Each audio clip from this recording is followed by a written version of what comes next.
ሰላም ውድ የውጭ ባር ፕላስ የዩቲዩብ ቻናሌ ቤተሰቦች፣ ይህ ውጭ ባር ትሪቡን በየሳምንቱ ወደ እናንተ በአዳዲስ ስፖርታዊ ዜናዎች የሚቀርብ ሲሆን አዘጋጁም እኔው ውጭ ብሬ እንዲሁም ከቴክኒሻኔ ከራሴው ውጭ ብሬ ጋር በመሆን ወደ እናንተ የምናደርስ ይሆናል። አዳዲስ ቪዲዮዎች ወዲያውና በፍጥነት እንዲደርሷችሁ የደውል ምልክቱን በመጫን ሰብስክራይብ አድርጉ፣ ቤተሰብ ሁኑ እንላለን። አብራችሁን ቆዩ። ኩልሱሬ እንኳን ደህና መጣ፣ እንኳን ደህና ቆየኝ ዘላለም። እንግዲህ የዩናይትድ ቅጣት እስከ የትኛው ጫፍ ድረስ ነው በሚለው ዙሪያ ውጭ ብሬ ስቱዲዮ አለ በሰፊው ሊነካካልን። ውጭ ብሬ እንኳን ደህና መጣ፣ እንኳን ደህና ቆየኝ ዘላለም። ያው እንግዲህ ዛሬ በሰፊው የዩናይትድ ቅጣት ድል የተራበው ዩናይትድ ድልን የሚያሳካው መች ነው በሚለው ዙሪያ አንተ ቀኑንም ታውቃለህ መች እንደሆነ። ያው የዝንብ ጠንጋራ የምታውቅ ሰውነ። እስቲ ውጭ ብሬ በዚህ ዙሪያ የምትለው ነገር ካለ? ቴንኪዩ ዘላለም።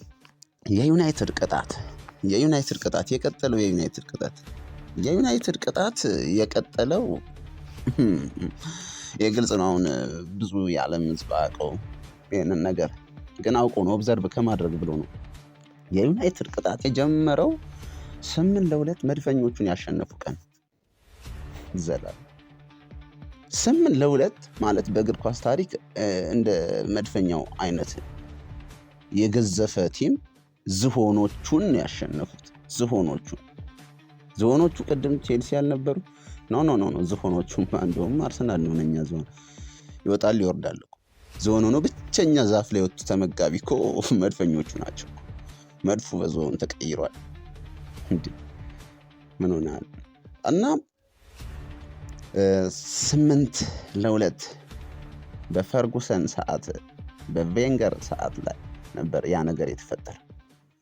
እናም 8ኛዋ ጎል ስገባ ቬንገር አልቅሷል ስለ የእንባ ዘለላ ዱብ ሲያደርግ አይቼዋለሁ። ያ የእንባው ዘለላ ከሚገርም ነገር ዘላለም ለ2-3 ወር ድረስ አልደረቀም ነበር። አባይን ነው እንዲያለቀሰው። እሱን ተወሱን ለኔ ተወው፣ ጠየከኝ ለኔ ተወው። የቬንገር እንባ ጤዛ ነበረ፣ ሁልጊዜ ጧት የሚወጣ ዘነበ አልዘነበ። ምክንያቱም ሀቀኛ ሰው ነው ቬንገር። አልቅሷል፣ ወደ ሰማይ ወደ ምድር አልቅሷል። የዛኔን የገባኝ ያቺ የእንባ ዘለላው ከሱ ተፈናጥራ መሬት እዛ ሳር ላይ ስትወድቅ የዛኔ ብያለሁ። የዩናይትድ ቅጣት ይቀጥላል አልኩኝ ዘላለም። ምክንያቱም አይደረግም፣ ሼም ነው። ይህን ያህል ደጋፊ ያለውን ቲም እንደዚህ ኢንቪዚብል የነበረ ሳይሸነፍ ዋንጫ ያነሳን ቲም 8 ማግባት እዛ ላይ ይከብዳል። አርሰናሎች መሳቱ ትኩረታቸው ቻምፒዮንስ ሊግ ላይ ስለነበር ነው። በእርግጥ ዘላለም 8 የገባባቸው ትኩረታቸው ሙሉ በሙሉ ቻምፒዮንስ ሊግ ላይ ነበር እና እንደውም ያገኙትን ኳስ ሁሉ ለዩናይትድ ተጫዋቾች ነበሩ ሲያቀብሉ የነበረው። የዛኔ እናስታውሳለን። ሺዝኒም ደግሞ በጣም ጎል እንዴት ይገባል አይገባም የሚለውን እየተለማመደ ነበር እንጂ መያዝ ላይ አሁን እናየዋለን እኮ ባርሳ ቤት አርጅቶ ሁሉ ይዛል። እናም ምን ልፈልጌ ነው ያቺ እንባ ቬንገር ያለቀሰባት ስፓት ላይ አይጦች ሁለት አይጥ ነው መነሻው። ሁለት አይጦች ተሰበሰቡ። 3 ሆኑ 4 ሆኑ። ኦልድ ትራፎርድ ላይ አይጦች በዙ። አይጥ የመጥፎ ነገር ምልክት ነው። the demonic progress of life ይላል ባለፈው ዕለት ሪዮ ፈርዲናንድ። ሴጣናዊ የሆኑ አይጦች አላቸው። the demonic process of life ተናደው በስፋት እያወሩ የሚገኙት ሌጀንዶች፣ የዩናይትድ ሌጀንዶች በአሁኑ ሰዓት ስለዛች እንባና ስለተሰበሰቡት አሁን ላይ መውጫ መግቢያ ስለከለከሉን አይጦች ነው። አይጦቹ ዩናይትድ እስከዛሬ ከተጫወታቸው ጨዋታዎች ይበልጣሉ። አይጦቹ የማንም ጎል ቢደመር ቁጥራቸውን አይደርስም። ይሄ ሁሉ ምንድነው? ጄሱንግ ፓርክን ታውቋል። ያ ኮሪያዊ በጣም የሚመገበው ምግብ እና በጣም የሱ ተወዳጅ ምግብ ራት ዴሊሽን ነው። ራት ዴሊሽን አይጥ በሽፍንፍኑ ኮሪያዎች ታውቃቸው። አይጥ በሽፍንፍኑ ነው ራት ዴሊሽን ነው የሚበላው። እና ፓርክን ተከትለው የመጡ እነኛ አይጦች ናቸው። እስከዛሬ ድረስ ኦልድ ትራፎርድ ላይ ጄሱንግ ፓርክ የለም፣ እነሱ ግን አሉ።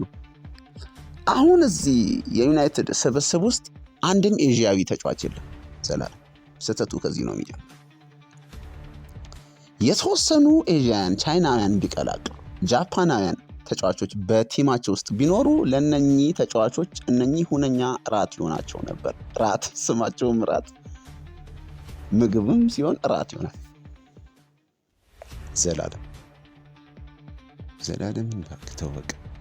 ዘላለም ሳትለተወራ እና ስም ዘላለም ሆኖ ናትናኤል እያልኩ አብራ እንዴ ምን ሆናል? ዝም ብለህ ሰማኝ። ዩናይትድ እንግዲህ 1-1 ዩናይትድን የሚያልፈው የለም ታውቃለህ። ዩናይትድ ተከላካይ ነው እንዴ? ቲሙን ነው። ታዲያ ቲሙ ምንድን ነው? ስለ በቃ በየትኛውም ድሪብል በምንም አይነት ድሪብል አድርገህ ዩናይትድን አታልፍ። ያኔ የበፊቱን ዩናይትድን ግድብ የሆነው ዩናይትድን ህዳሴ ግድብን የሚያስንቀውን ዩናይትድን 1-1 ያለፈው ተጫዋች የለም። አንድ ላሚን ያማል ብቻ ነው። የዛኔ የለም፣ እሱ አልተወለደም እኮ የ8-2 ሰዓት ተወልዷል። ያው እድሜው ትንሽ ነው፣ የ2 ዓመት ልጅ ነበር ሲመስል። እና ምን ልልህ ነው፣ የዩናይትድ ቅጣት ይቀጥላል። ማይነካን የነኩት መድፈኞቹን የነኩት መርፌ ወስደው ሰኩ፣ ቀጥታ ማለት ነው። ሴንት ፒተርስበርግ ላይ መርፌ ወስዶ ሰካ። ቬንገር መርፌ ሰካ፣ በቃ እያለቀሰ ሰካ።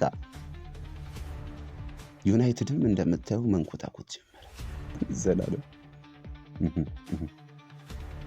አይተሃል እንዴት እየተዋረዱ እንዳለ? አይተሃል ማሸነፍ እንዴት ተራራ እንደሆነባቸው? እቺ መርፌ እስካልተነቀለች ድረስ ሴንት ጄምስ ፒተርስበርግ ላይ የተሰካችው መርፌ ካልተነቀለች የ8-2 እንባ ካልደረቀ የሆነ ሰዓት ላይ ጉብኝት እድሉን አግኝቼ ጎብኝቼ ነበር በቅርብ ዩናይትድ ኦልድ ትራፎርድ ሲሄድ የቬንገር እንባ እስከዛሬ እንዳልደረቀች ያየሁት የዛኔ ነው።